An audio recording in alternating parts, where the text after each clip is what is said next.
Media ஓப்பனா சொல்றேன் sir, இது உண்மை. கர்நாடகத்துக்கு தக்க மட்டுக்கு இது ஓப்பன் சீக்ரெட். எல்லா சேனல்காரரும், எல்லா பத்திரிகைக்காரருக்கும் காசு போயிருக்கு, ஃபண்டிங் ஆயிருக்கு.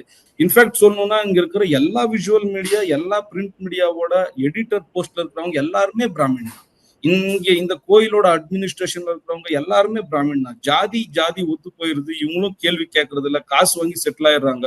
அப்புறம் இப்ப இருக்கிற இந்த மீடியாக்களை பத்தி, மெயின் ஸ்ட்ரீம் மீடியாக்களை பத்தி நான் உங்களுக்கு சொல்ல வேண்டியது தேவையில்லை. ஏன்னா மெயின் ஸ்ட்ரீம் மீடியா ஒழுங்கா வேலை செஞ்சிருந்தா நீங்களும் நானும் ஒரு இண்டிபெண்டன்ட் ஜேர்னலிஸ்டா இந்த மாதிரி ஒரு இது செய்ய வேண்டிய அவசியமே இல்லை. 10-15 வருஷம் நானும் ஃபீல்ட்ல இருந்திருக்கேன்.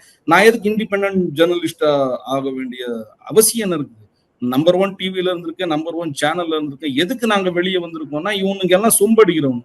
இது இல்லாம இன்னொரு விஷயம் என்னன்னா சார், அரசாங்கம் எப்பயுமே யாரு ஓட்டு அதிகமா வருது, எங்க இருந்து ஓட்டு வருது, அதைத்தான் பார்ப்பாங்களே ஒழிய ஜனங்களோட ஒரு நலன் இவங்களுக்கு அவ்வளவு முக்கியம் இல்ல. தமிழ்நாட்டுக்கும் கர்நாடகத்துக்கும் இருக்க மிகப்பெரிய வித்தியாசம் அதுதான் சார். தமிழ்நாட்டுல திராவிட மாடல் ஆட்சி நடக்குது.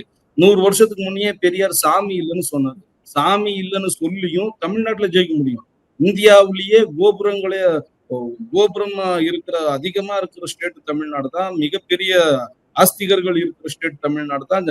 சாமி நம்பிக்கை இருக்கிற ஸ்டேட் தமிழ்நாடு தான். ஆனா அங்க சாமி இல்லைன்னு சொல்லி ஜெயிக்க முடியும். கர்நாடகத்துல நீங்க சாமி இல்லைன்னு சொல்லி ஜெயிக்க முடியாது சார். ஜாதி இல்லைன்னு சொல்லி ஜெயிக்க முடியாது. எந்த ரிலீஜியன் இல்லைன்னு சொல்லி ஜெயிக்க முடியாது. இங்க இந்த தர்மஸ்தலக்கு எகென்ஸ்டா நீங்க ஏதாவது ஒரு ஆக்ஷன் எடுத்தீங்கன்னா, கவர்மெண்ட் ஒரு ஆக்ஷன் எடுத்தீங்கன்னா கோடிக்கணக்கான ஓட்டு நம்ம கையை விட்டு போயிருங்கிற பயம் காங்கிரஸ் பொறுத்து பிஜேபிக்கு.